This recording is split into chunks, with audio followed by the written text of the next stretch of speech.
जय सच्चिदानंद।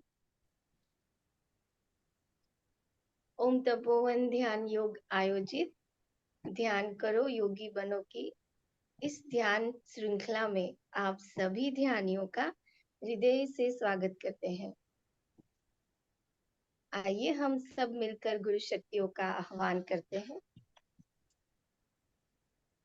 सभी अपने निश्चित स्थानों पर बैठ जाएं और गुरु शक्तियों का आह्वान करें भाव से, श्रद्धा से, एक ओमकार के साथ। बोला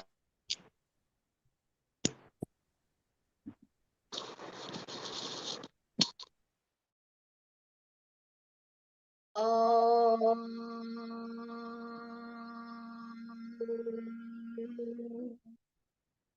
वक्रतुंड महाकाय सूर्यकोटि समप्रभ निर्विघ्नं कुरु मे देव सर्वकार्येषु सर्वदा सर्वकार्येषु सर्वदा। गुरुर्ब्रह्मा गुरुर्विष्णु गुरुर्देवो महेश्वरा गुरुर्साक्षात् परब्रह्मा तस्मै श्री गुरवे नमः। तस्मै श्री गुरवे नमः। तस्मै श्री गुरवे नमः। समस्त गुरु शक्तियों के चरणों में रोम रोम से वंदन। गणेश जी गुरुवर आपके आशीर्वाद से इस ध्यान सत्र की शुरुआत करते हैं। धन्यवाद। जय सच्चिदानंद।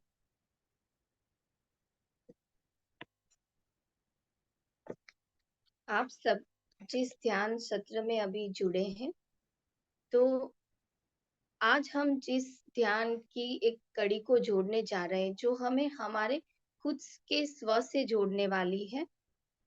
तो इस कड़ी में पहले हम ये समझ ले कि सज्जन संगति क्या होती है। सज्जन यानी जो सत्य के मार्ग पर चलने वाले जन, यानी कि लोग, जो सत्य के मार्ग पर चलने वाले लोग हैं, वो है सज्जन। और संगति यानी उनके संग, यानी सत्य के संग गति करना।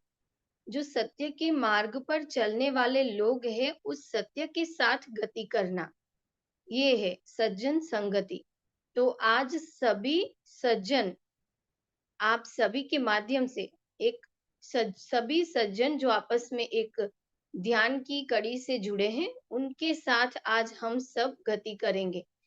और एक बात ये समझे कि जब हम एक सामूहिक रूप में किसी ऊर्जा को क्रिएट करने के लिए बैठे हैं, किसी ऊर्जा को ऑब्जर्व करने के लिए बैठे हैं, तो हम सबको पता है कि हमारा जो ये शरीर है, वो प्रतिपल प्रतिक्षण हर एक पुराने कोष को अपने से दूर कर रहा है, रिमूव कर रहा है और नया कोष उत्पन्न कर रहा है। तो जिस क्षण आप पॉजिटिव ऊर्जा से कनेक्ट रहते हैं, उस क्षण में बनने वाले सभी कोषों की ऊर्जा कितनी प्रभावित होगी और कितने ऐसे कोष जो ये 1-1.5 घंटे में उत्पन्न होने वाले हैं, वो सभी सकारात्मक रूप से उत्पन्न होंगे, सकारात्मक रूप से जुड़ेंगे। इसलिए बहुत ऐसा कम समय आता है दिन में जब हम हमारे खुद के साथ होते हैं या हम किसी अच्छी सामूहिकता में होते हैं। तो उस क्षण में जो कोष की उत्पत्ति होती है, जो कोष उस क्षण हमारे शरीर के भीतर उत्पन्न होते हैं, वो बहुत ज्यादा प्रभावित होते हैं। तो ये बहुत ही अमूल्य क्षण है कि हम सब एक बहुत ही अच्छी सामूहिकता में जुड़ रहे हैं और अपने भीतर एक ऐसी ऊर्जा को उत्पन्न कर रहे हैं जो हमें सकारात्मक रूप से जोड़े रखती है। हमारे शरीर में भी बहुत ऐसी पॉजिटिव परमाणुओं को निर्माण करती है। तो हम एक आज जो ध्यान के लिए हम जो शुरू करने वाले हैं, वो ज्ञान है। परमात्मा क्या है, कहाँ है और उन तक हमारी प्रार्थना कैसे पहुंचती है। हम अक्सर भगवान भगवान कहते हैं, परमात्मा परमात्मा कहते हैं। तो ये परमात्मा है कहाँ और उन तक हमारी प्रार्थना कैसे पहुंचेगी, और परमात्मा किस रूप में है, किस स्वरूप में है। वो तो हम सबको पता है कि परमात्मा निराकार स्वरूप है, फिर भी हम स्वरूप के पीछे तो जा ही रहे हैं और उन्हें दर्शन के लिए किसी स्वरूप में ही हम निहार रहे हैं। पर क्या हमारी प्रार्थना उन तक किस फॉर्म में जाती है? क्योंकि सभी देखिए, भगवान का जो एक सिंबल है या परमात्मा है, तो वहाँ कोई धर्म नहीं है। कोई भी धर्म का व्यक्ति वो कोई भी रूप से प्रार्थना करता है, उनकी प्रार्थना परमात्मा तक जाती ही है। तो वो सभी प्रकार की भाषाओं को जानते हैं परमात्मा। तो इसका मतलब तो यही हुआ कि जो लोग जिस भी भाषा में बात करें, परमात्मा तक पहुंचती है और वो सुनते हैं। तो ये तय हुआ कि परमात्मा सारी भाषाएं जानते हैं और वो हमें सुनते हैं। पर वो है कहाँ, किस रूप में है और किस तरीके से वो प्रार्थना वहां जा रही है। तो पहले इसके लिए हम परमात्मा को समझेंगे। सबसे पहले तो ये जान ले कि क्या हमें परमात्मा को साबित करना है या हमें खुद को साबित करना है।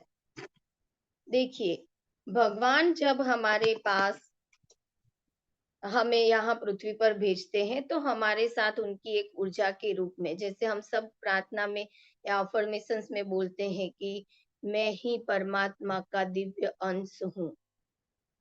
हम अक्सर इस प्रार्थना को अफर्मेशंस के रूप में अपने भीतर बोलते हैं और दोहराते हैं। तो सबसे पहले तो ये समझ ले कि हम यहाँ परमात्मा को साबित करने नहीं आए हैं, हम अपने आप को परमात्मा के सामने साबित करने आए हैं।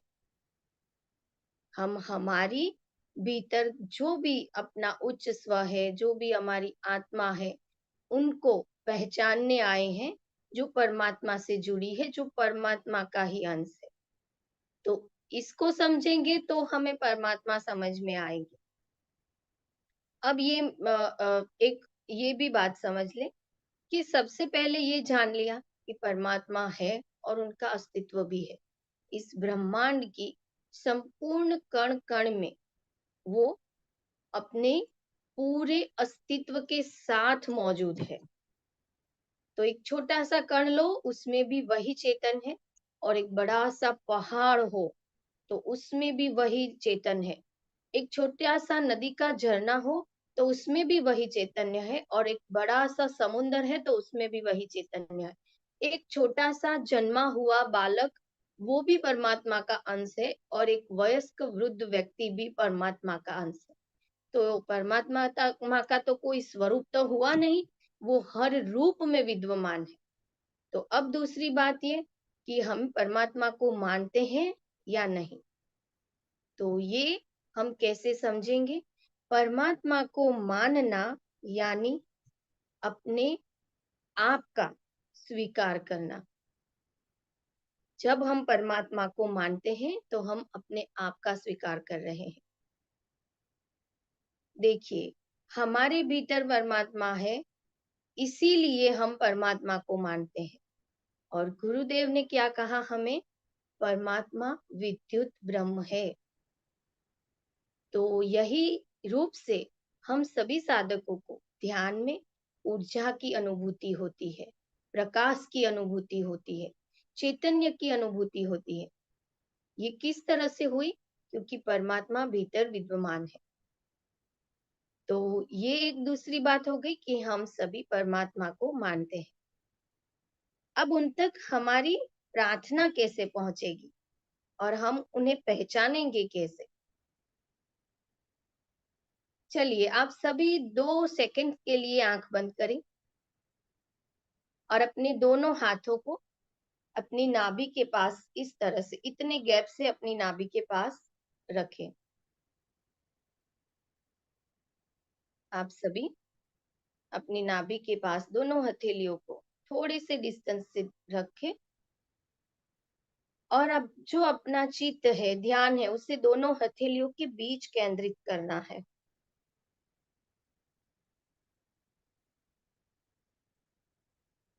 थोड़ी देर वहां विजुलाइज करते रहें। आप स्पंदनाओं को महसूस करने लगेंगे और दोनों हथेलियों की ऊर्जा एक दूसरे के सामने खींचने लगेगी, आकर्षित होंगी दोनों हथेलियों की ऊर्जा।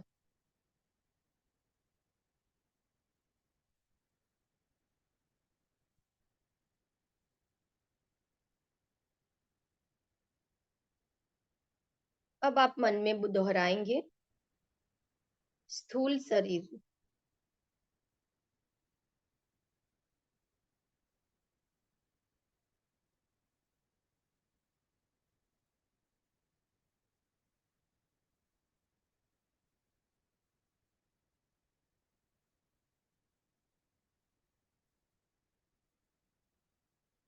स्थूल शरीर का जो भी स्पंदन है आप अपनी हथेलियों पर और दोनों हथेलियों के गैप में महसूस करें।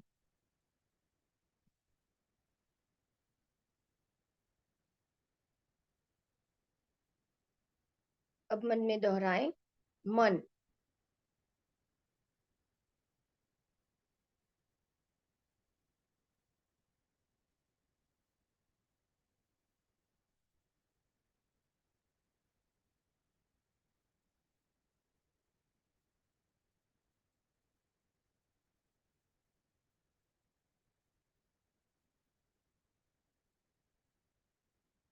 स्पंदनाएं अलग रूप से क्रिएट हो गई होगी।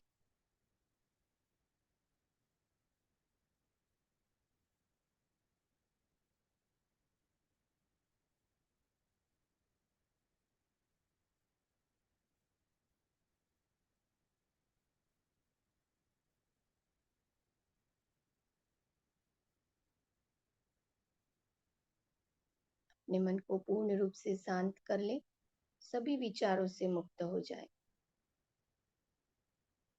और फिर मन के स्पंदनों को चेक करते रहे।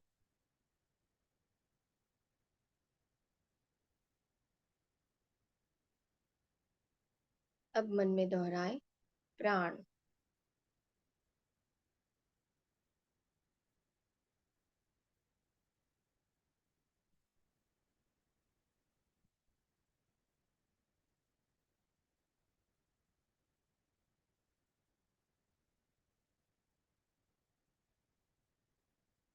आपके दोनों हथेलियों में स्पंदनाएं बढ़ जाएगी और एक सर्कल फॉर्म में घूमती हुई महसूस करेंगे। दोनों हथेलियों के बीच एक बड़े से सर्कल में घूम रही हो ऐसा महसूस करेंगे।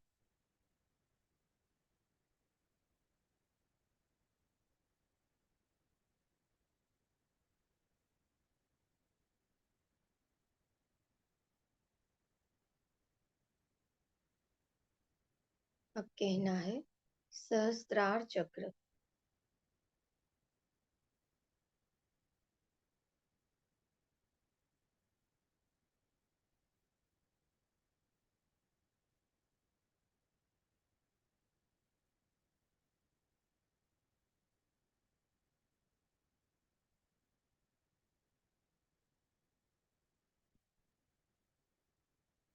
आपकी दोनों हथेलियों के मध्य में कुछ वाइब्रेशंस घूमते हुए महसूस करेंगे और दोनों हथेलियां पूरी तरह से भर गई हो ऐसा महसूस करेंगे।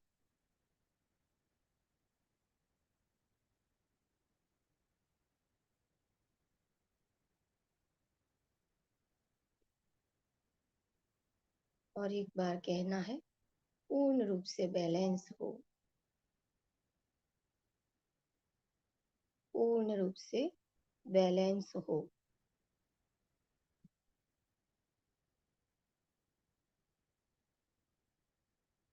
बैलेंस हो।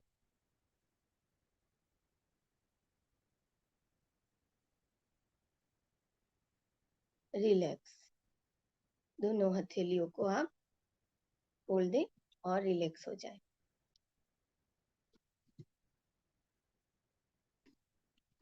तो ये जो अनुभव आपने किया,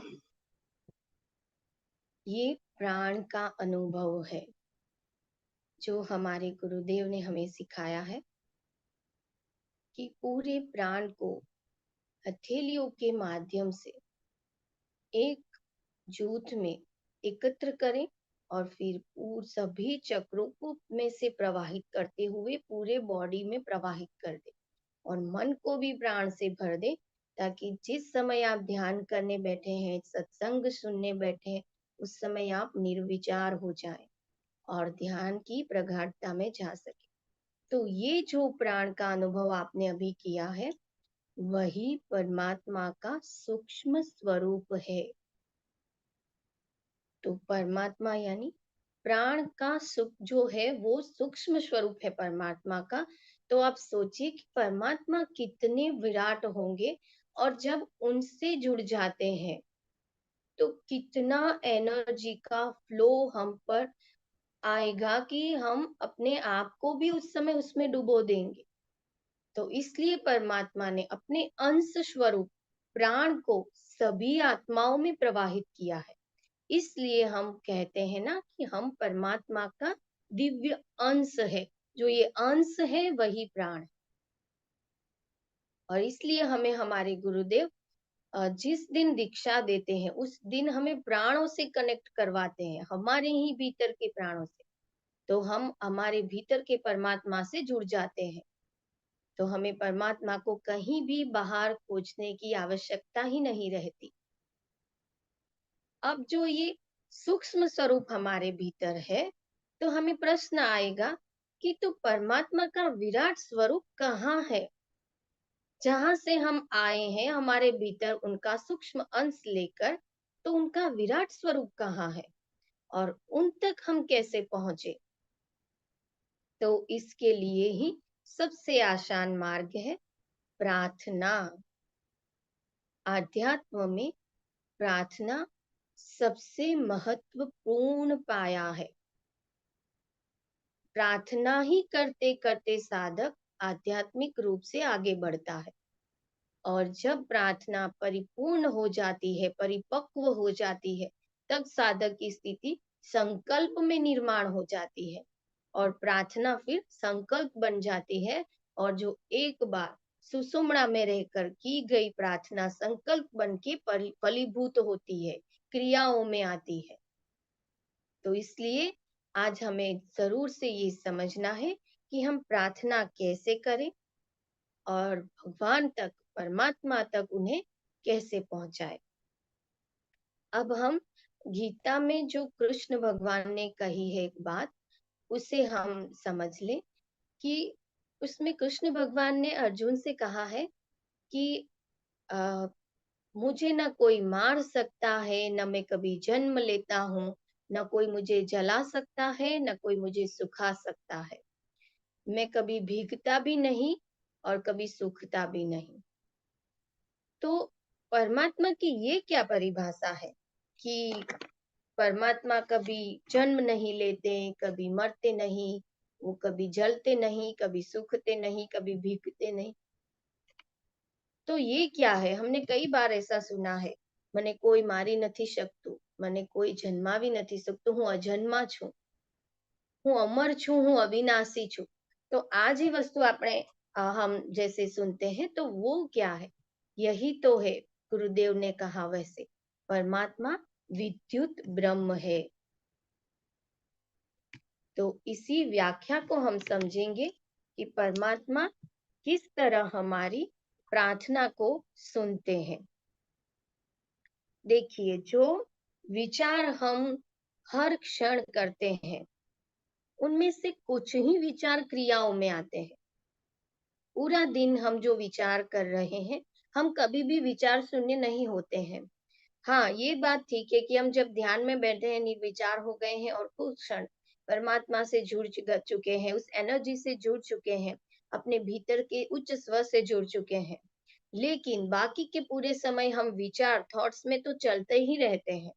तो इसमें से कुछ विचार ऐसे हैं जो क्रियाओं में आते हैं और कुछ विचार सिर्फ विचारों में ही डिलीट हो जाते हैं और कुछ विचार वाणी के रूप में आते हैं, कुछ विचार वर्तन के रूप में आते हैं।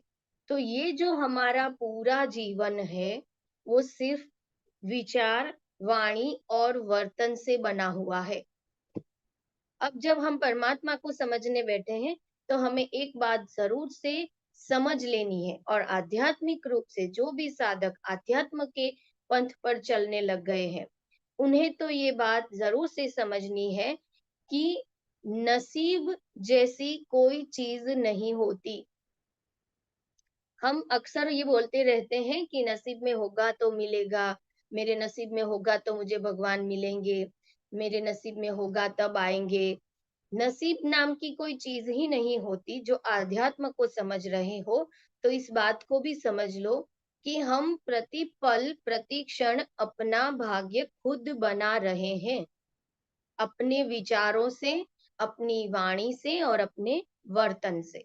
इसलिए गुरुदेव ने कहा कि आप हर एक क्षण अपने इस पूरे शरीर के साथ ईथर में रिकॉर्ड हो रहे हो।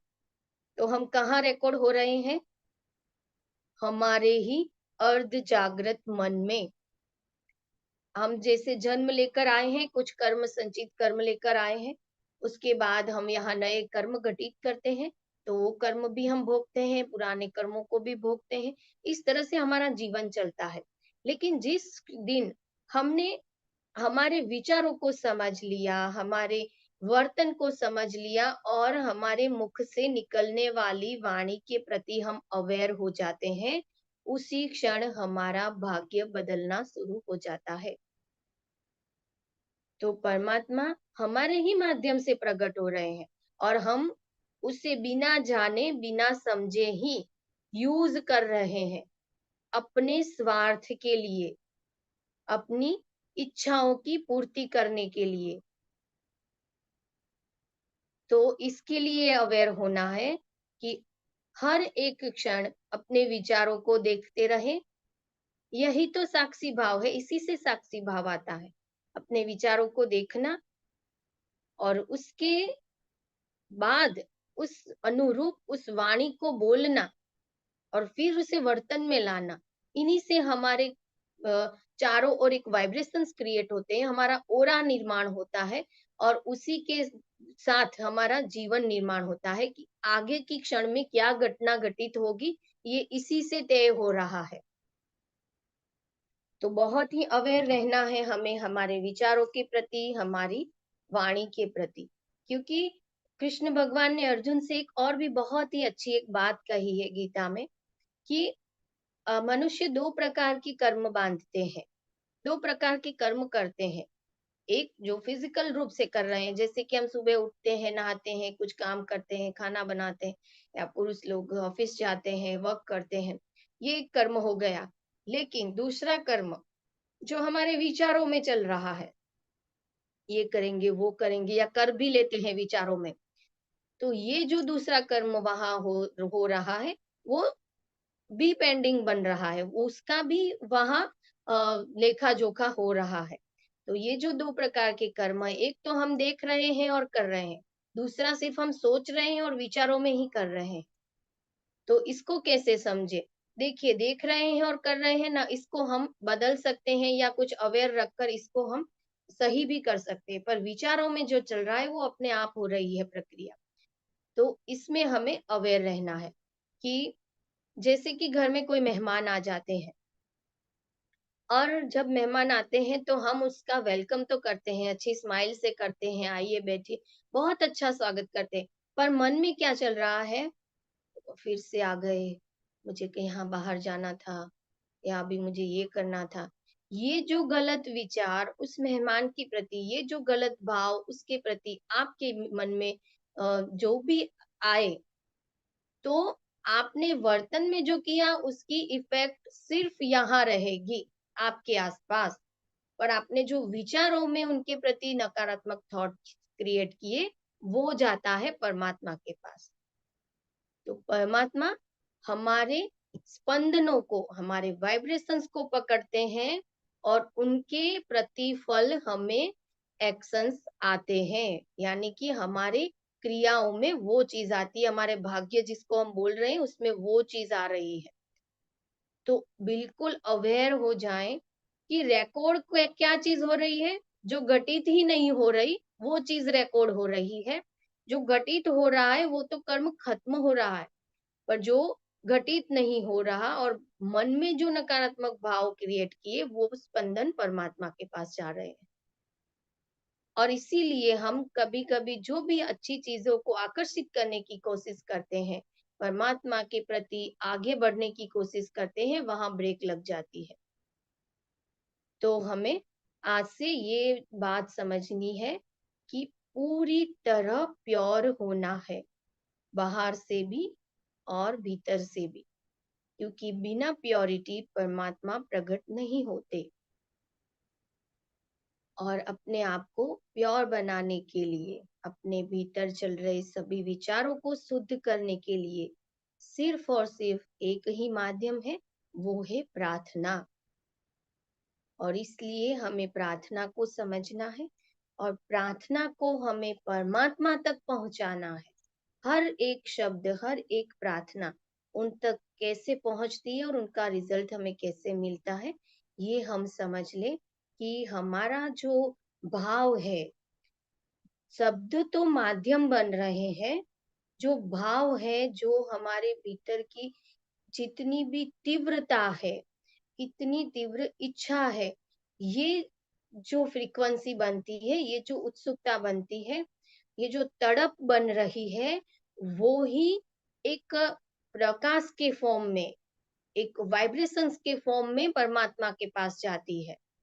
और वो उस स्पंदन को महसूस करते हैं, उस तीव्रता को महसूस करते हैं और उनके अनुरूप हमें रिफ्लेक्शन के रूप में प्रकाश ही भेजते हैं,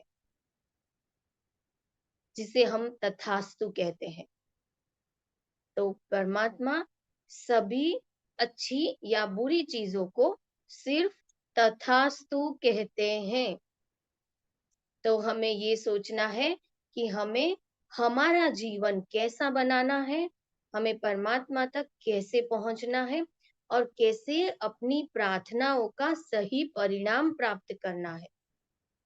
तो इसलिए पूर्ण रूप से सकारात्मक होना है, भीतर से भी और बाहर से भी। जो चीज, जो भी स्माइलिंग हम बाहर से लोगों को दे रहे हैं, जो भी आनंद हम बाहर से लोगों को दे रहे हैं, वो भीतर भी उतना ही एक्टिव होना चाहिए, वो भीतर भी उतना ही लाइव होना चाहिए। तो वो स्पंदन, तो वो एनर्जी के फॉर्म में, वो वाइब्रेशंस के फॉर्म में परमात्मा तक पहुंचती है। इसीलिए तो अभी गुरुदेव का एक प्रवचन था, उसमें गुरुदेव ने कहा कि हमारे बॉडी के सूक्ष्म से सूक्ष्म जो कोष है वो भी हमें सुन रहे हैं। तो आप इस पर थोड़ा चिंतन करें कि हमारे शरीर के छोटे से छोटे जो कोष हैं वो अगर हमें सुन रहे हैं, तो हम जो बोल रहे हैं, हम जो क्रियाएं कर रहे हैं, हम जो विचार कर रहे हैं, वो भी तो वो ऑब्जर्व कर रहे हैं, क्योंकि वो हमारे ही माध्यम से निकल रहे हैं। तो जो हमारे शरीर के जो भी कोष हैं, जो कोशिकाएं हैं, जो छोटे छोटे अणु परमाणुओं के फॉर्म में ये पूरा बॉडी बना है, वो पूरी तरह से सकारात्मक बने। तो इसलिए हम कैसा रिफ्लेक्शन बाहर दे रहे हैं और भीतर कैसा रिएक्ट कर रहे हैं, इन पर ही ये पूरा बॉडी बनता है। तो इसी एक फॉर्मूला से, जो अभी हम सबको पता होगा कि और कुछ ऐसी बीमारियां हैं जिसे पॉजिटिव अफर्मेशंस करते करते ठीक की जा सकती है। तो ये पॉजिटिव अफर्मेशंस क्या है? ये यही है कि जो आप बाहर रिफ्लेक्स कर रहे हैं पॉजिटिविटी को, या खुश होकर या आनंदित होकर, उसी चीज को अपने भीतर भी एक्टिव रखें। तो जो नए कोष प्रतिपल बन रहे हैं, वो सभी कोष पॉजिटिव एनर्जी के फॉर्म से बने, तो बीमारियां धीरे धीरे होते होते ठीक हो जाएंगी। और ये जो हमारा पूरा बॉडी है, वो हर 6 महीने में नया बन जाता है। गुरुदेव ने अपने एक प्रवचन में कहा था कि हम हमारा बर्थडे हर साल मना रहे हैं, पर एक्चुअल में हमारा जो ये शरीर है वो हर 6 महीने में नया बन जाता है। तो हर 6 महीने में हमारा एक नया जन्म हो रहा है। पर ये सारी क्रियाएँ इतनी सूक्ष्म रूप से होती है, हमारी अवेयर के बाहर ही हो जाती है कि हमें पता भी नहीं चलता कि कब ये सारे कोष नए बन गए और कब हमारा पूरा बॉडी नया जनरेट हो गया। तो इसीलिए कुछ ऐसी साधनाएँ होती हैं जो 6 महीने के लिए की जाती है। तो 6 महीने का ये जो समय है वो इसलिए है क्योंकि हमारे छोटे से छोटे अणु परमाणु कोशिकाएँ 6 महीने में पूरी तरह नए कोष निर्माण होकर पूरा बॉडी नया बन रहा है। तो इसी एक टेक्निक से कई ऐसे रोग हैं जिन्हें पॉजिटिव अफ़र्मेशन से ठीक किया जा रहा है और इसमें रिजल्ट भी मिल रहे हैं। तो आप सोचिए आप हर रोज 1 घंटा ध्यान में बैठते हैं। कुछ ऐसी मैं आपको प्रार्थनाएँ बताऊँगी जो आपको रोज करनी है। पहले हम प्रार्थना परमात्मा तक कहाँ कैसे पहुँचानी है इस बात को हम समझेंगे कि हमेशा प्रार्थना सकारात्मक शब्दों से की जानी चाहिए। प्रार्थना में जो शब्द हैं वो सभी सकारात्मक होने चाहिए और शब्द में दूसरों के प्रति दूसरों के लिए ज्यादा भाव होने चाहिए। यानी स्वार्थ वृत्ति की प्रार्थनाएं नहीं होनी चाहिए, सिर्फ और सिर्फ अपने आप के लिए की गई प्रार्थना नहीं होनी चाहिए। हाँ, कभी हम अपने आप के लिए भी प्रार्थना करते हैं कि कुछ ऐसी प्रॉब्लम्स क्रिएट हो जाए या कुछ भी हो जाए तो हम कभी कभी परमात्मा को प्रार्थना करते हैं कि हाँ ये ठीक हो जाए, कुछ बीमारियां आ जाए, कोई परेशानी आ जाए, तो हम परमात्मा को प्रार्थना करते हैं। पर प्रार्थना हमेशा दूसरों के अच्छे के लिए, दूसरों के भले के लिए अगर की गई हो, तो वो प्रार्थना जल्दी फलीभूत होती है और उस प्रार्थना का रिफ्लेक्शन आपको बहुत ज़्यादा गुणकों में मिलता है। क्योंकि जब हम अच्छे शुद्ध भाव से परमात्मा को प्रार्थना करते हैं किसी और के लिए, तो वो जो रिफ्लेक्स आकर हमारे पास आता है, उसमें हमारा भला अपने आप हो जाता है। क्योंकि उसकी जो साइड इफेक्ट है, जैसे प्रार्थना हम कर रहे हैं उसके जो साइड इफेक्ट है उसमें हमारा बेनिफिट अपने आप हो जाता है। इसलिए हमेशा प्रार्थना दूसरों के कल्याण की, दूसरों के भले के लिए करनी बहुत ज्यादा महत्वपूर्ण है। अब हम प्रार्थना करते हैं तो उनसे कौन कौन सी चीजें हमें कौन कौन सी चीजों में हमें बेनिफिट्स मिलते हैं, तो हम ये थोड़ा समझ लें कि प्रार्थना करने से शांति मिलती है। प्रार्थना करने से हमारे तरंग, हमारी फ्रीक्वेंसी जो है वो बेहतर बन जाती है। फिर प्रार्थना करने से हमारे थॉट्स जो है वो पॉजिटिव हो जाते हैं। अच्छी शब्दों से, अच्छे भाव से, अच्छी तड़प से की हुई प्रार्थना से आध्यात्मिक प्रगति होती है। और हर रोज नियमित रूप से कोई एक प्रार्थना को आप दोहराते हैं तो उनसे आपके शरीर के आसपास एक ऑरा निर्माण हो जाता है और इनकी वजह से आप बाहर से आने की नेगेटिव ऊर्जा या कुछ ऐसी मैली विद्याएं जिसको बोलते हैं या नेगेटिव ऊर्जा बोलते हैं, उनसे आपको सुरक्षा कवच मिलता है। और प्रार्थना करने से मन में श्रद्धा जागती है। प्रार्थना करने से अपने भीतर आत्म शांति यानी संपूर्ण एक समाधान की स्थिति निर्माण होती है। कैसे होती है कि देखिए हम लोग सब घर पर बैठे हैं, किसी के लिए कुछ करने नहीं जा पा रहे, कहीं कोई सेवा करने नहीं जा पा रहे, कहीं किसी को कोई मदद करने नहीं जा पा रहे। पर यदि आप ध्यान में जब भी बैठते हैं तो ध्यान खत्म होने के बाद या ध्यान शुरू होने से पहले आप एक प्रार्थना किसी और के कल्याण के लिए कर रहे हैं, तो ये एक बहुत बड़ी सेवा है और ये सेवा के फल स्वरूप हमारे भीतर समाधान निर्माण होता है और ये जो समाधान है वो हमें आत्मिक रूप से बहुत ऊपर ले जाता है और इसी तरह हमारी आध्यात्मिक प्रगति होती है। आइए हम एक प्रार्थना यहाँ पर दोहराएंगे जो सबके कल्याण के लिए है और हमें परमात्मा से जोड़ती है। आप सभी को आंख बंद करके उस प्रार्थना को मेरे साथ दोहराना है। अपने हृदय चक्र पर लेफ्ट हैंड रखें, उस पर राइट हैंड, और मेरे साथ इस शब्दों को दोहराते जाएं।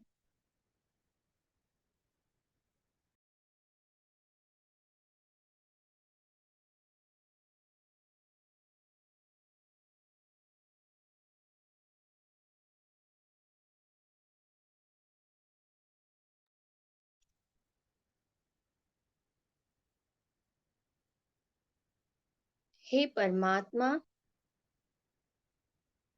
आप सर्वशक्तिमान हो। हम पर कृपा करो। सर्व दुष्टों से बचने के लिए हमारी मदद करो। सभी प्रकार से हमारी रक्षा करो। इस समाज में बहुत ही दुष्ट प्राणी हैं, उन सब से बचने के लिए हमारी मदद करो। हमें अपनी शरण में लो। हमारा मार्गदर्शन करो। हम आपके हैं, हे प्रभु, और आपके ही रहेंगे सर्वदा।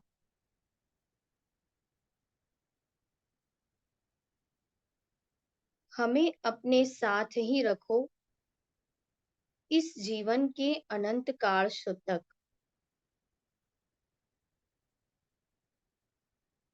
और सदैव सर्वदा हमें मिले आपका आशीर्वाद, आपका मार्गदर्शन और मदद। केवल आपके माध्यम से। धन्यवाद मेरे अति प्रिय ईश्वर परमात्मा। अब थोड़ी देर इस भाव को अपने भीतर चलने दें और इसके स्पंदनों को महसूस करें।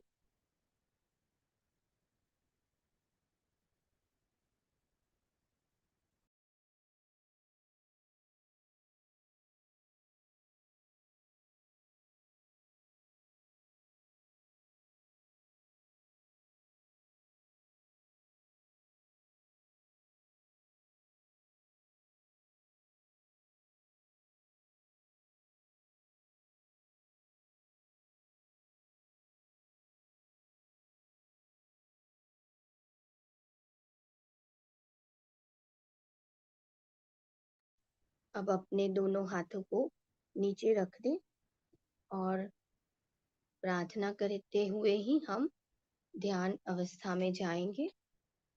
और जो ये प्रार्थनाएं हैं उन्हीं को महसूस करते हुए अपने भीतर के परमात्मा से जुड़ेंगे, जो वाइब्रेशंस और एनर्जी के रूप में, स्पंदनाओं के रूप में, जो परमात्मा विराट स्वरूप में है, वहां तक एक अंश की प्रार्थना, उनके ही अंश स्वरूप हमारी प्रार्थना उन तक पहुंचने वाली है। तो आइए हम सब एक गहन ध्यान अवस्था में जाएंगे। इस बीच आपको यहाँ से जो भी शब्द परमात्मा के लिए आपके भीतर अवेयरनेस के रूप में डाले जा रहे हैं, उन्हें सुनते रहें और अपना संपूर्ण चित्त परमात्मा में प्रवाहित कर दे, और इसमें कोई भी परमात्मा की छवि को निर्माण न करे। आप परमात्मा को एक चैतन्य के रूप में, एनर्जी के रूप में ही फील करते रहें। अपनी दोनों हथेलियों में, या आपके पैरों के तलवे में, या आपके सहस्त्रार चक्र पर आपको स्पंदनाओं के रूप में जो भी महसूस हो रहा है उसे अनुभव करते रहें।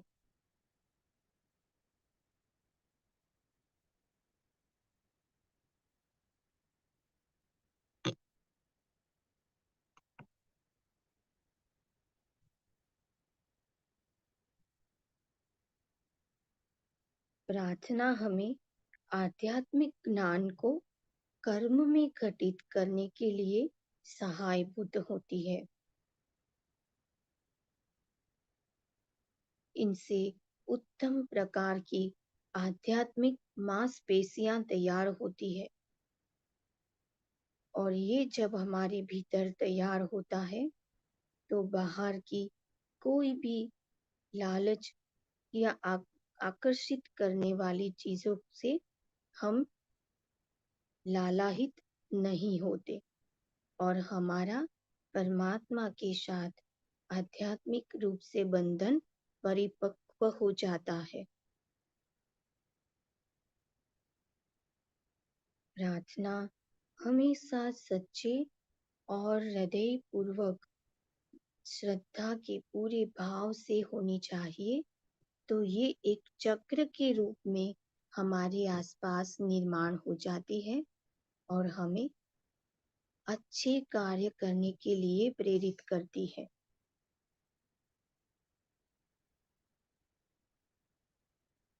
हमारे माध्यम से की गई सभी प्रार्थनाएं प्रकाश किरणों के रूप में परमात्मा तक जाती है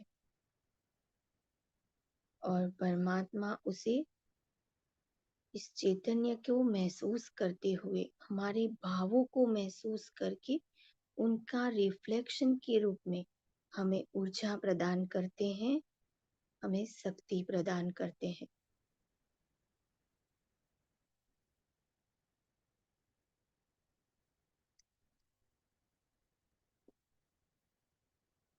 और हमें हमेशा परमात्मा को यही कहना चाहिए, जो मेरे लिए सर्वश्रेष्ठ हो वही मेरे साथ घटित हो।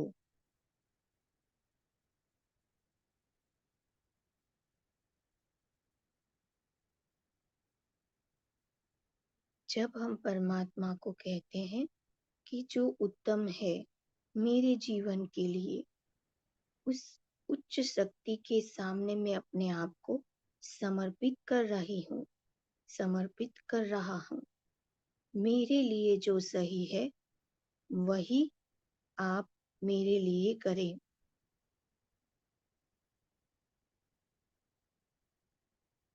मेरे इस जीवन के लिए जो व्यवस्थित है वही आप मुझे दे।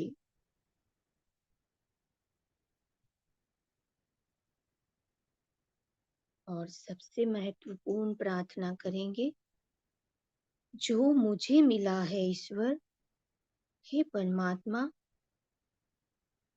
वो मेरे घर के सभी सदस्यों को मिले। जो साथ, जो तृप्ति, जो भाव मुझे आपका मिला है, जो प्रेम मुझे आपका मिला है प्रभु, वो मेरे घर के सभी सदस्यों को मिले, इस संसार के सभी लोगों तक पहुंचे। भाव से प्रार्थना करें कि मैं सब तक नहीं पहुंच पा रही हूँ, मैं सबको नहीं बता पा रही हूँ, पर सबका जीवन आध्यात्म से जुड़े, सबके जीवन में ये प्रकाश आए। मैं चाहती हूँ कि उनका जीवन उन्नत बने।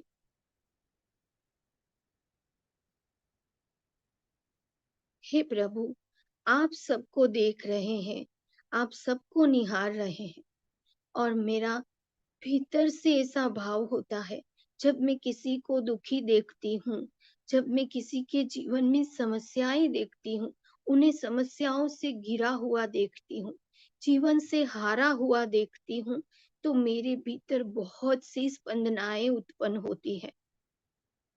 पर फिर भी मैं उसे परमात्मा के बारे में कुछ नहीं समझा पाती।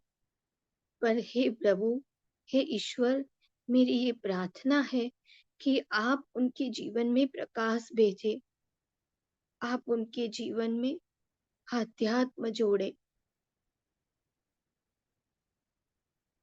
उन सभी आत्माओं का कल्याण हो जिन्हें सच में इसकी जरूरत है, जिन्हें सच में सत्य के प्रकाश की जरूरत है, जिनके जीवन में ये प्रकाश जरूर से आए।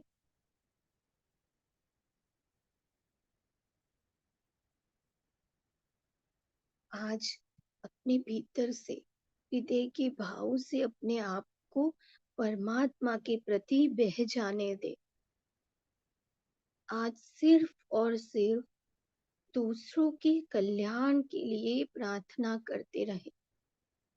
आप महसूस करेंगे कि अपने भीतर से कितने स्पंदन आए, सहस्त्रार से, हाथों से प्रवाहित हो रही है उन लोगों तक जिन्हें इनकी जरूरत है, वहां तक फैल रही है।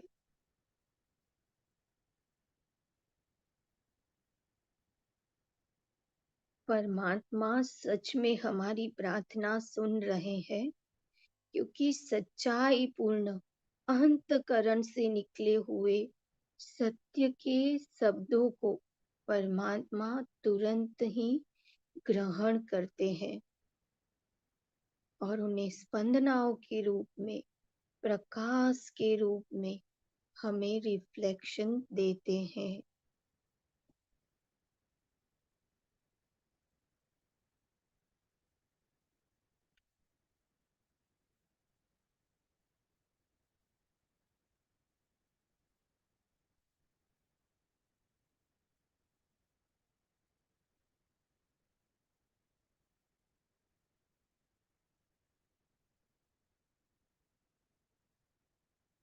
जब हम सत्य के मार्ग पर होते हैं, परमात्मा को जानने के लिए नहीं, पाने के लिए तड़प करते हैं, उन्हें अपने भीतर उजागर करने के लिए तड़प करते हैं, तो वो हमारे भीतर प्रकाश के रूप में, ऊर्जा के रूप में जरूर से दर्शन देते हैं।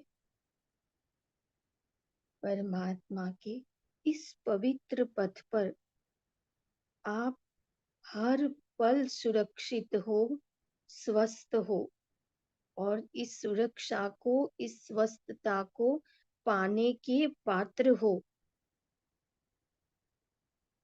और जब ऐसा भाव निर्माण हो जाता है, जब ऐसी भावना निर्माण हो जाती है, तो परमात्मा जरूर से उसका प्रत्युत्तर देते हैं, हमारे भीतर प्रकट होकर।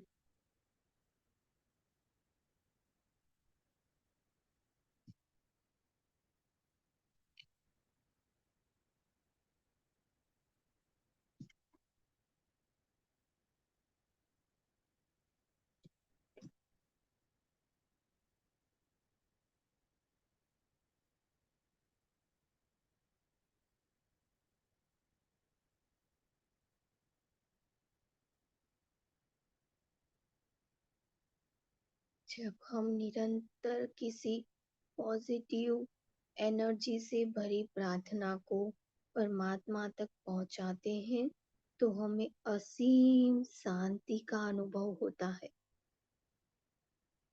और वही असीम शांति परमात्मा है।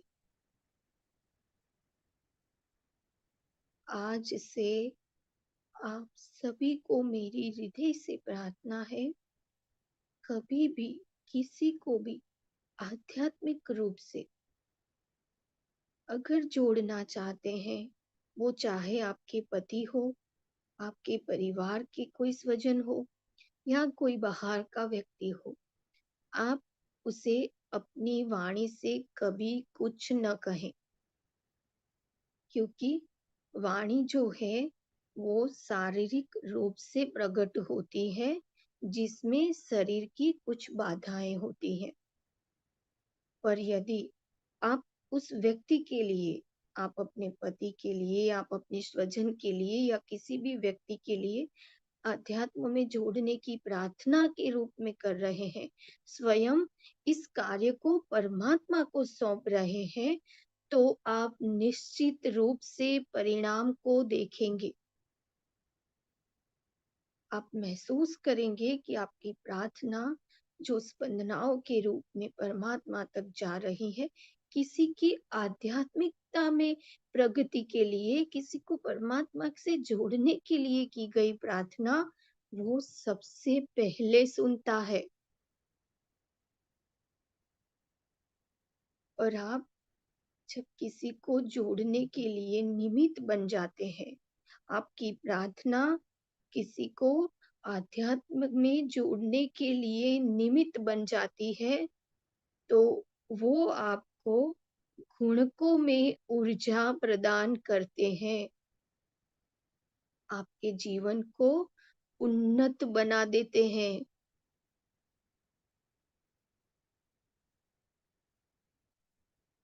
और हमारे गुरुदेव हमसे यही चाहते हैं कि जो उन्होंने हमें दिया है, वो हम दूसरों में बाँटे। हमें किसी के यहाँ घर-घर बाँटने नहीं जाना है। जो हमें मिला है उसे हम परमात्मा को कह दें कि जो हमें मिला है प्रभु, मेरे ईश्वर और हमारे गुरुदेव ने हमें शब्द दिया है, हे मेरा वाला, મારા પ્રભુ, તે મને જે કંઈ પણ આપ્યું છે, એ મારા માધ્યમથી મારા સંપૂર્ણ પરિવારને મળે, મારા સંપૂર્ણ સમાજને મળે, મારી સાથે જોડાયેલી દરેક આત્માઓને મળે, तो निश्चित रूप से वो कार्य आपके माध्यम से जल्द ही घटित होगा, क्योंकि उनके लिए परमात्मा आपको इतने ब्लेसिंग्स, इतनी एनर्जी और इतना चैतन्य दे रहे हैं कि आप खुद महसूस करेंगे कि हर क्षण मैं उनके साथ जुड़ी हूँ। आप ये जो कलर्स महसूस कर रहे हैं, जो ऊर्जा महसूस कर रहे हैं, वो और कोई नहीं है, वो स्वयं परमात्मा है। और जब तक हम उनके स्वरूप के पीछे दौड़ेंगे, उनके आकार को देखने जाएँगे, तब तक हम वो चैतन्य से वंचित रह जाएँगे जो वो हमें देना चाहते हैं। हर उस परिस्थिति के लिए, हर उस वातावरण के लिए उन्होंने वो स्वरूप धारण किए हैं।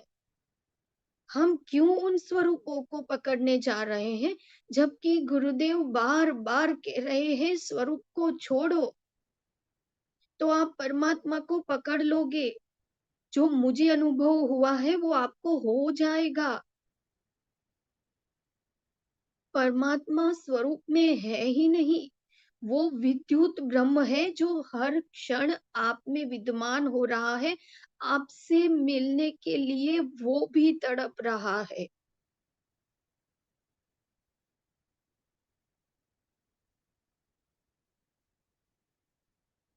बस भाव कर दीजिए, आप मुझे जिस रूप में दर्शन देना चाहते हैं, जिस एनर्जी में दर्शन देना चाहते हैं प्रभु, मैं आपको संपूर्ण रूप से समर्पित हूँ।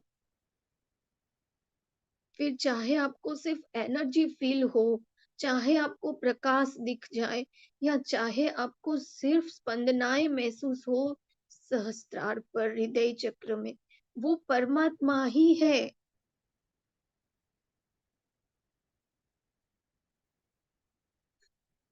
क्योंकि हम इस पृथ्वी लोक पर उन्हें कुछ वचन देकर आए हैं कि हम पृथ्वी पर जा रहे हैं, अच्छा कार्य करेंगे, आपका अच्छा नाम करके आएँगे। और हम यहाँ आकर भूल जाते हैं, मायाओं में उलझ जाते हैं, जो चीज़ें हमें लालायित करती हैं, हम उनके पीछे दौड़ जाते हैं। पर परमात्मा को दुःख होता है कि मैंने इसे जिस कार्य के लिए भेजा था और वो भूल रहा है और वो बार-बार आते हैं हमें याद दिलाने।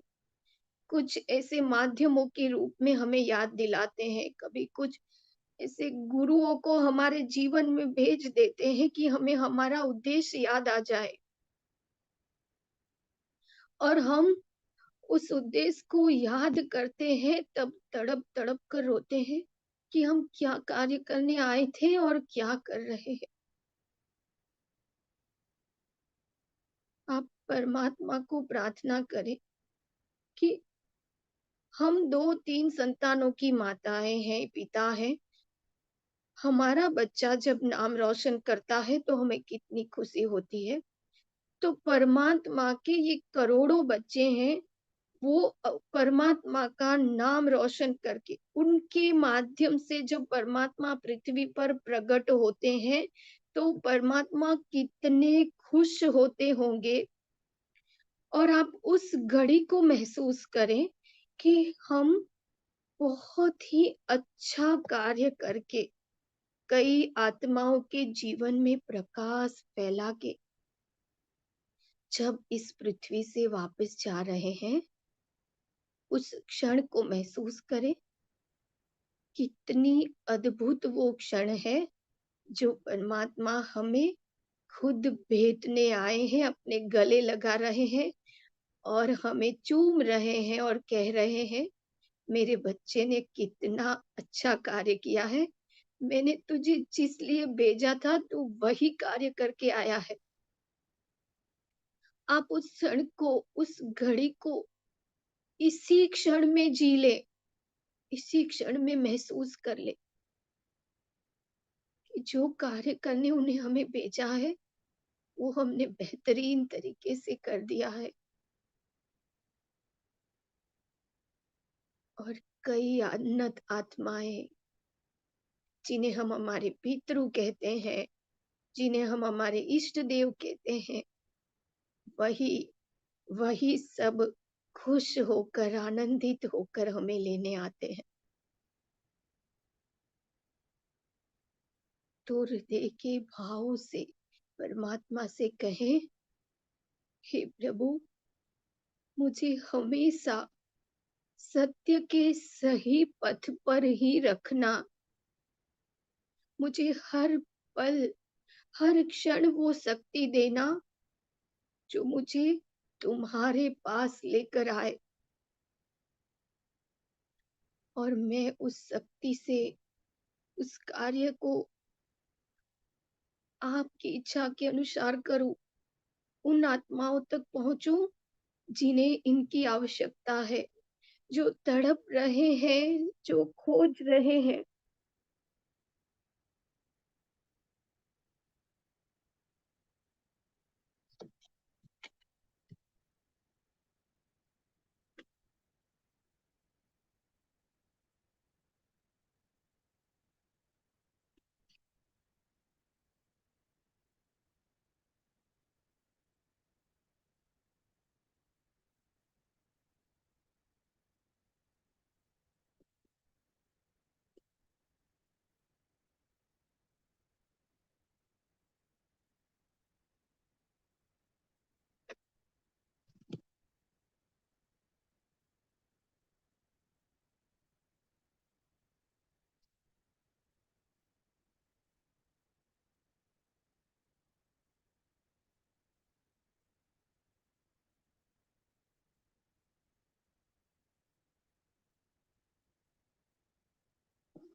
પૂરું થઈ ગયું કે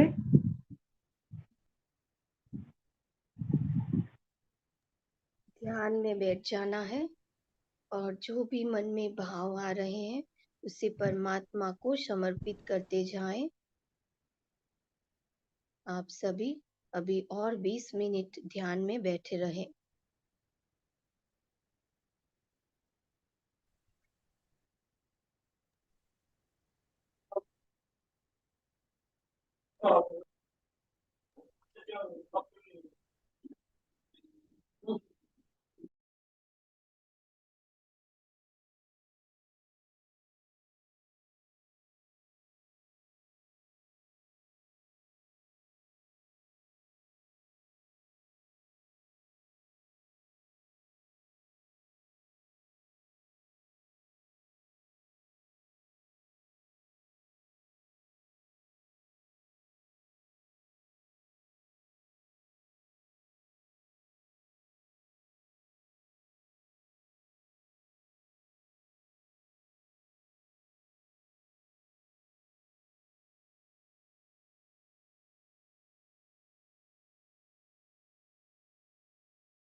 ओम।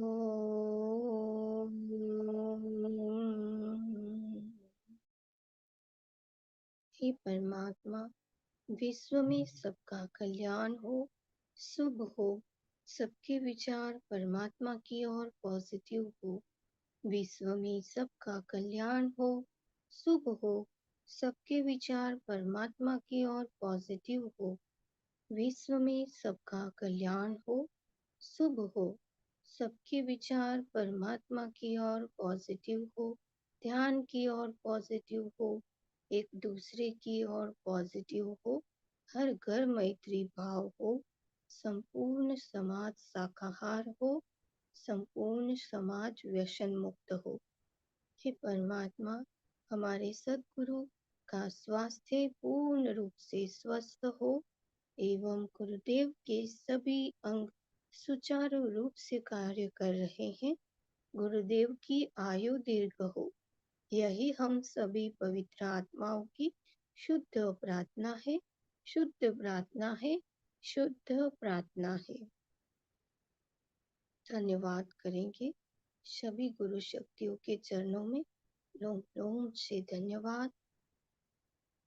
परम पूज्य गुरुदेव एवं माता जी का हृदय से धन्यवाद। अपने अपने माता पिता का धन्यवाद, पृथ्वी माता का धन्यवाद। आप सभी ध्यानियों का हृदय से धन्यवाद और अपने आप का धन्यवाद करें। अपने भीतर के परमात्मा का धन्यवाद करते हुए धीरे धीरे अपनी चेतना में आना है और अपने आप का सुंदर सी मुस्कान के साथ स्वागत करें।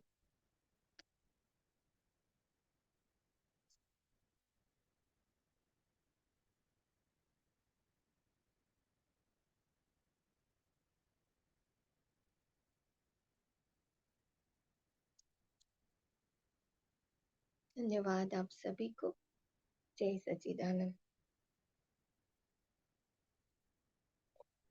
आइए हम छोटी सी बातें हैं जो प्रार्थना के लिए समझनी है वो हम समझ लें कि सबसे पहले तो ये जरूर से करें, हर रोज सुबह जब आप उठते हैं तो देखिए, जब हम रात को सो जाते हैं और सुबह उठते हैं, इस बीच का जो समय है उसमें हमें सिर्फ और सिर्फ हमारे परमात्मा ही संभालते हैं, जो अजागृत मन की सचेतता में हमारे साथ होते हैं। तो जब हम दूसरे दिन जब हम जागते हैं तो परमात्मा का एक नए जन्म के रूप में ही स्वागत करें कि हाँ, मेरे जीवन में एक और नई सुबह आई, इसके लिए धन्यवाद करें। और एक ऐसी सकारात्मक प्रार्थना से जुड़े, क्योंकि जब हम जागते हैं, बिस्तर से अपने पैरों को जमीन पर रखते हैं, तो पृथ्वी का जो बैलेंस है वो पूरी तरह से नकारात्मक और सकारात्मक ऊर्जाओं से अभी अनबैलेंस हुआ हुआ है। पृथ्वी की जो फ्रीक्वेंसी है वो बैलेंस नहीं है। और आप जब जागते हैं और पहला कदम पृथ्वी पर रखते हैं तो आप भी उस ऊर्जा से कनेक्ट हो रहे हैं। तो आप भी उठते बराबर अपनी ऊर्जा को बैलेंस करें, ताकि पृथ्वी की जो भी नकारात्मक एनर्जी, जो भी नकारात्मक रिफ्लेक्शन हमारे आसपास चल ही रहा है, तो वो हमें टच न करे, असर ना करे। इसके लिए हर रोज सुबह जागते बराबर एक सकारात्मक प्रार्थना से जुड़े, अपनी ऊर्जा चक्र को पॉजिटिव एनर्जी से भर दे, ताकि जब आप पृथ्वी पर पैर रखें तो एक सकारात्मक सुरक्षा एनर्जी के साथ आप भरे हो और वो आपके साथ पूरा दिन सुरक्षा कवच का कार्य करेगा। तो इस तरह से दिन की शुरुआत करें। और दूसरी बात कि जब हम पूरी तरह से डरे हुए हैं, कभी हर्ट हो जाते हैं, कभी कुछ भी नकारात्मक भावों से घिरे होते हैं, तो उस क्षण के लिए दूसरों के लिए उस समय प्रार्थना ना करें। जब आप नकारात्मक विचारों से घिरे हैं या कभी भी हमें ऐसे नेगेटिव थॉट्स क्रिएट हो जाते हैं, क्योंकि सभी एनर्जीज में हम रह रहे हैं, तो उस समय दूसरों के लिए प्रार्थना ना करें, सिर्फ अपने आप के लिए प्रार्थना करें। और दूसरा कि हमेशा प्रार्थना का निश्चित स्थान रखें। अपने घर में आप जहां भी ध्यान कर रहे हैं वो जगह निश्चित रखें। आप जिस स्थान पर बैठकर हर रोज ध्यान करते हैं उसी जगह से आप प्रार्थना करें। तो उस प्रार्थना की फ्रीक्वेंसी, एनर्जी बढ़ जाती है। और एक दूसरी बात कि जब प्रार्थना खत्म हो जाए तो देखिए निरंतर प्रार्थना नहीं करनी है। आप 1 घंटे के लिए ध्यान में बैठ रहे हैं तो शुरू में प्रार्थना कर लें या अंत में प्रार्थना करें। पर जब आप प्रार्थना करते हैं फिर उसके बाद उस एनर्जी से जुड़ जाएं तो वो बहुत बड़ा कार्य करेगी। और जब हम नियमित रूप से प्रार्थना हर रोज किसी एक नियमित रूप से प्रार्थना कर रहे हैं, किसी चीज को पाने के लिए, कुछ जीवन में आकर्षित कर रहे हैं और वो काम नहीं हो रहा फिर है, मम्मी के लिए चाय ले जा कोई बोल दे प्रार्थना तो। करते हैं तो उस समय वो काम नहीं हो रहा है, तो अपने आप को परमात्मा से हर्ट न करें, क्योंकि आपकी प्रार्थना वो सुनते हैं और सुनते हैं। पर हमें उसका आंसर नहीं मिल रहा है, हमें वो चीज नहीं मिल रही है, वो चीज हमारे जीवन में नहीं आ रही है, इसका मतलब है अभी आपके लिए वो उचित नहीं है। क्योंकि हमारे लिए क्या अच्छा है, क्या बुरा है, वो हमसे बेहतर वो जानता है। तो जब भी प्रार्थना करें और उसका जो फल है, परिणाम न मिल रहा हो, तो उसके लिए बस प्रार्थना आपने 11 दिन 21 दिन करनी कुछ तय किया है और आपने करके पूरा कर दिया और उसका परिणाम नहीं आ रहा, तो बस परमात्मा को धन्यवाद करें और छोड़ दें। जब उसका निश्चित समय आवेगा तब आपकी प्रार्थना जरूर से फलीभूत होगी। तो ये अपने भीतर एक धीरज बनाए रखें। और हाँ, प्रार्थना करने से कभी भी नकारात्मक कर्म नहीं कटे जाते। जो भी कर्म हमने हमारे जीवन में किए हैं, अच्छे या बुरे, वो हमें हमारे इसी जीवन में भोगने ही होते हैं। पर जब हम प्रार्थना करते हैं, एनर्जी से जुड़ते हैं, तो वो काटने के लिए, वो कर्म काटने के लिए हमें शक्ति जरूर मिलती है। परमात्मा हमें उसके लिए एनर्जी देते हैं कि तूने जो गलत कर्म किए उसे काटने के लिए मैं तुझे शक्ति दूंगा, पर तेरे नकारात्मक कर्म को मैं माफ नहीं कर सकता, क्योंकि ये जो रिकॉर्ड हो रहे हैं वो चीज हमारे अजागृत मन में रिकॉर्ड हो रही है और वहां से कोई भी डिलीट नहीं कर सकता। तो इसे डिलीट सिर्फ हमें कर्म काट कर ही डिलीट करनी होती है, पर एक एनर्जी के साथ जुड़ने से ये थोड़े हल्के जरूर हो जाते हैं। और एक ये बात कि परमात्मा को हमेशा अपना बेस्ट, यानी कि जैसे कि हम हमारे माता पिता से जुड़े हैं, बिल्कुल उसी भाव से जुड़े, परमात्मा से हमेशा इस तरह से जुड़े जैसे हम उसके बच्चे हैं और वो हमें हर रोज सुन रहा है। हम देखिए, मैं तो ना चलते फिरते उनसे बात करती रहती हूँ। जैसे अगर मुझे कोई प्रॉब्लम्स हो गई ना तो भी मैं उनसे बात करती हूँ, मैं खुश होती हूँ तो भी बात करती हूँ, इस तरह से जैसे वो हर क्षण हमारे साथ चल रहे हैं, मूव कर रहे हैं। आप इस तरह से उनसे जुड़े रहें तो आप महसूस करेंगे कि हाँ, एक एनर्जी है जो हमारे पल है। तो इस तरह से भगवान को अपना शुभ चिंतक के रूप में महसूस करें कि वो आपके माता पिता है तो आपकी समस्या सुनेंगे भी और उसका सॉल्यूशन भी देंगे। तो इस तरह से भगवान से जुड़े और हमेशा अपने शब्दों में सच्चाई रखें, अपने हृदय में सच्चाई रखें, क्योंकि अंतःकरण के शुद्ध भाव को ही परमात्मा जानते हैं। हमारे शब्द जो है वो माध्यम बनते हैं, उस शब्दों में हमारा जो भाव है वही उन तक पहुंचता है। तो धन्यवाद आप सभी को। अपने जीवन में ऐसी सकारात्मक प्रार्थनाओं से जुड़ते रहें। और आज जो हमने ये प्रार्थना की है वो हम आपको व्हाट्सएप में मैसेज कर देंगे, तो आप हर रोज सुबह ये प्रार्थना भी कर सकते हैं। तो धन्यवाद आप सभी को। और आप में से अगर किसी को आज इन सेशन के अनुरूप कोई भी प्रश्न हो या कोई भी आपकी अनुभूति हो तो आप शेयर कर सकते हैं। हमारे पास और भी 10 मिनट का समय है, तो हम आपको जरूर से सुनेंगे।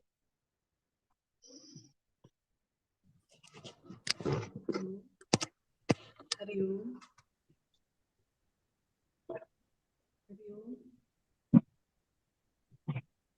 दक्षा पटेल जी, बताइए।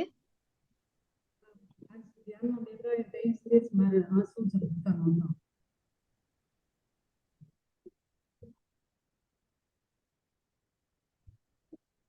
अगर किसी को कोई प्रश्न है तो पूछ सकते हैं। आज ध्यान में बेसाड़े केम के मारू आंसू आवता। थोड़ आवाज नहीं आ रही है आपकी।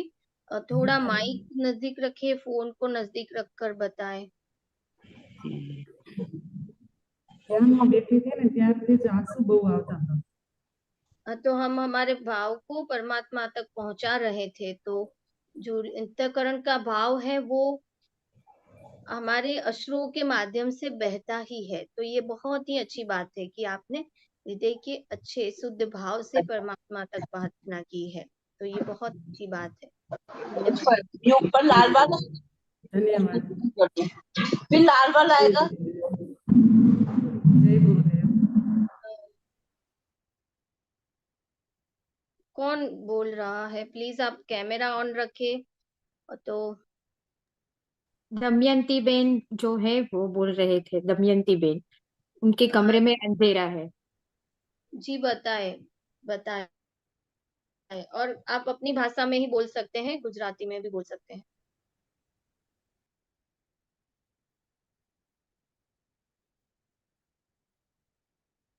બોલાઈ ગયું ગુરુદેવ. જય ગુરુદેવ બોલાઈ ગયું. हाँ ओके, जय गुरुदेव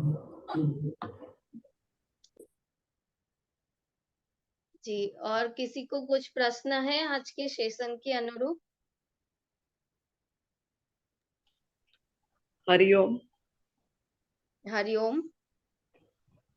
પેલા ધ્યાનમાં બેઠા તો એકદમ ગણપતિનું સ્વરૂપ થયું. મૂળાધારમાં ચક્ર ખીલતું હોય એવું લાગ્યું. પછી એ થોડી વાર થઈ, પછી એકદમ વિરાટ ગુરુદેવનું સ્વરૂપમાં ધ્યાનમાં બેઠા હોય એમને એમ કેટલી વાર ગુરુદેવનું સ્વરૂપ છે. પછી થોડી વાર થઈ, પછી શંકર ભગવાનનું સ્વરૂપ છે. આ ત્રણ સ્વરૂપનો અનુભવ થયો. बहुत सरस, बहुत सरस। હરિઓમ. हरिओम हरिओम। हरिओम। ध्यान बहुत सरस लागे। तो अंदर जाने कोई ध्यान करी रह्यो ने એવું શરીર માં શરીર કેટલાય અંદર ને અંદર દેખાણા. ધ્યાન ની આકૃતિ માં બધા અંદર ને અંદર બેઠા હતા. તમે જે બોલતા હતા ને કે આમ બોલો પાછળ, એ બોલવાની શક્તિ નથી. એટલું આમ સરસ ધ્યાન લાગી ગયું હતું. बस आपको તમારે એ ભાવ સાથે વહી જવાનું હતું। બોલવું મહત્વનું નથી, ફક્ત એ કાંઈ ભાવ સાથે બોલાણું જ તમે નહીં. વહેતા જાઓ તો તમે એને અનુભવ કરતા જશો। કીધું એ બધું કીધું સ્વીકાર છે મને। એવી રીતે બેઠી હતી, આમ અંદર શરીરમાં શરીર બધા ધ્યાન જ કરતો હતો। બહુ જ આકૃતિ। બહુ સરસ, બહુ સરસ।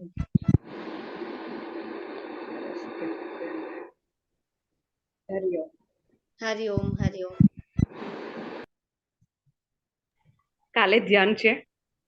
હા, આપણા 4 દિવસના સત્રો આયોજિત થશે। કાલે એક બહુ મહત્વપૂર્ણ ધ્યાન છે। કાલે કર્મ અને કર્મને કેવી રીતે જોવું અને જોઈને કેવી રીતે કર્મને જતા કરવું। એટલે જ્યારે આપણે જન્મ લઈને આવીએ અને કર્મ લઈને આવીએ, એની પાછળ આપણે પાછા નવા કર્મો બનાવીએ, તો આ કર્મને કેવી રીતે સમજવું અને એમાંથી કેવી રીતે મુક્ત થવું, આના ઉપર કાલે આખું સેશન છે। તો એને અનુરૂપ જ ધ્યાન છે। કાલે તમારે બધાએ એક નાનો દીવો કરીને બેસવાનું છે। એક પ્રોસેસ તમને કરાવવામાં આવશે અને એ પ્રોસેસ થ્રુ તમારે તમારા બધા જ કર્મોને તમારા અંતઃકરણમાંથી ડિલીટ કરતા જવાનું છે। તો એના માટે તમારે એક દીવાને પ્રતીક સ્વરૂપ રાખવાનું છે અને એ પ્રતીક એટલે જ તમારું આત્મ સ્વરૂપ, જેની આગળ તમારે પોતાને જ ખાલી કરવાનું છે। તો કેટલા વાગે છે? કેટલા વાગે? કાલે આ જ ટાઈમ છે, 3 થી 5। દીવો લઈને ના બેસી શકાય તો કેમ? દીવો એક પ્રતીક છે, માધ્યમ છે। જેમ કે આપણે કહીએ ને કે આપણે આપણા સાચા ખોટા કર્મ માટે કોઈને સાક્ષી બનાવીએ, તો દીવાને ટાઈમ માંથી આવી જઈએ એટલે ના લેવાય। તમે જ્યાં બેઠા છો ત્યાં કરી શકાય। અને દીવાને એકચ્યુઅલમાં દીવાને અડવું કે દીવો સળગાવવો એને પીરિયડ સાથે કોઈ મતલબ જ નથી। હા તો ઠીક છે।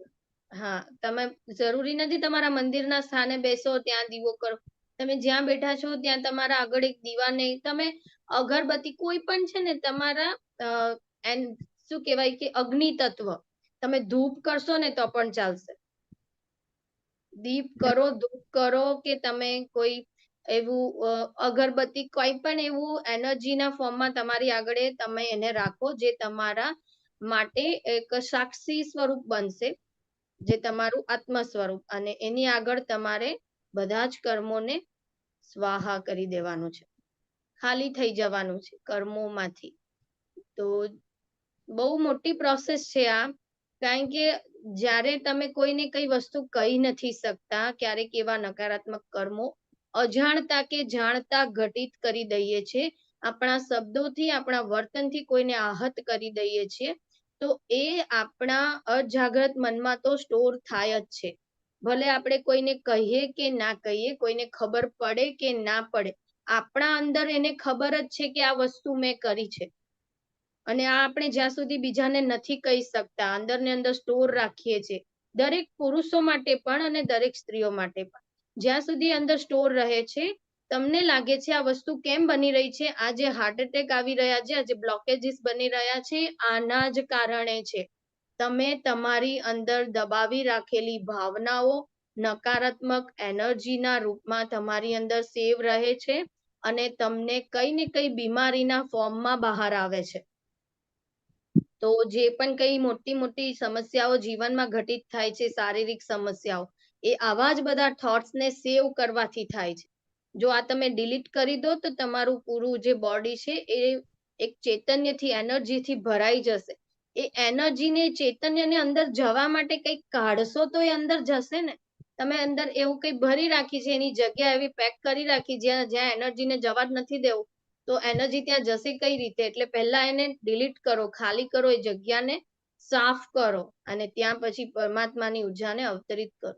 તમે જોશો તમે એકદમ હળવા ફૂલ થઈ જશો, અને તમારા ઘણા બધા એવા શારીરિક જે પણ તમને ઇચિંગ કંઈક પણ હશે તમારા બોડીમાં, એ એમને એમ જ રિમૂવ થઈ જશે, તમે જાતે કરી શકશો.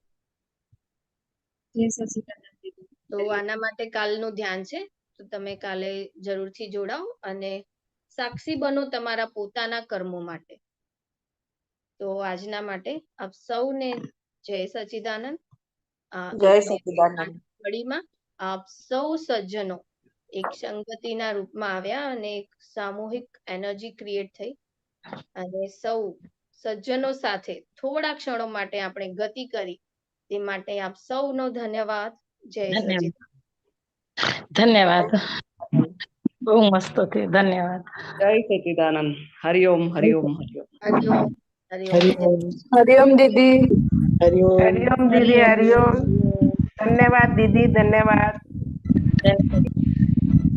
બહુ આનંદ આવ્યો.